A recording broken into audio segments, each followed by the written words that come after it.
Daily நம்ம கோயிலுக்கு போறதுனாலயே நம்ம ஜாதகத்துல இருக்கக்கூடிய பலவீனமான கிரகங்கள் வந்து பலமாவதற்கு வாய்ப்புகள் உண்டு.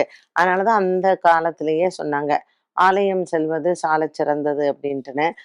அந்த கோவிலுக்கு போற வழக்கமும் அதனால் ஏற்பட்டதுதான். ஒரு புதன்கிழமையில பெருமாள் கோயிலுக்கு போறது, செவ்வாய்க்கிழமையில வந்து நம்ம முருகன் கோயிலுக்கு போறது, வெள்ளிக்கிழமை வந்து அம்மன் கோயிலுக்கு போறது, சனிக்கிழமை நவகிரக வழிபாடு செய்யறது, ஞாயிற்றுக்கிழமை வந்து நமக்கு சிவபெருமானை வழிபாடு செய்யறது. இப்படி கிழமைகள்ல போய் நம்ம ஒவ்வொரு ஆலய வழிபாடுகளை செய்யும் பொழுது நமக்கு நவகிரக தோஷங்கள் ஆட்டோமேட்டிக்காவே தீரும். ஆனா நம்ம என்ன பண்றோம்னா, இன்னைக்கு நம்ம ஆலய வழிபாடுகளை கரெக்டா செய்யறோமான்னா கிடையவே கிடையாது. நம்ம என்னென்ன கரெக்டா பண்ணிட்டு இருந்தோமோ, இன்னைக்கு யூடியூப்னு ஒண்ணு வந்து தெரிஞ்சவங்க, தெரியாதவங்க எல்லாரும் அவங்கவங்களுடைய விஷயங்கள யூடியூப்ல வந்து தனிப்பட்ட சேனலாக பண்ணும் பொழுது, மக்கள் நெறைய பேர் குழம்பி போயி, அவங்க என்ன வீட்ல செஞ்சுட்டு வந்தாங்களோ அத விட்டுட்டு, யூடியூப்ல ஒவ்வொருத்தர் ஒண்ணு ஒண்ணு சொல்றத அவங்க வந்து ஃபாலோ பண்ண ஆரம்பிச்சுட்டாங்க. இதுவே முதல்ல தவறான ஒன்றுதான்.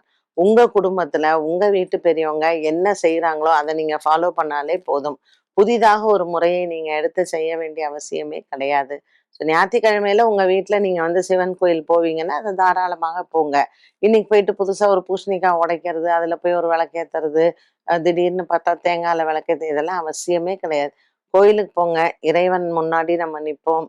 இறைவனிடத்தில் மனச விட்டு பிரார்த்தனை பண்ணுங்க. நீங்க விளக்கேத்தி, இல்ல இதுல வந்து பண்றதுனால தான் உங்களுக்கு ஒரு லாபம் வரும், இல்ல புண்ணியம் வரும்ங்கிறதெல்லாம் கிடையவே கிடையாது.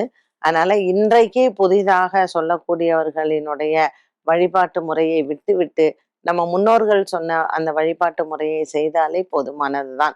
நமக்கு நவகிரகங்களால் ஏற்படக்கூடிய தோஷங்கள், இந்த மாரி ஒரு ஒரு நாள் கிழமைகள்ல நம்ம சென்று வணங்கக்கூடியதுல நல்லாவே நமக்கு அந்த கிரக தோஷங்களினுடைய பாதிப்பு வந்து இருக்காது.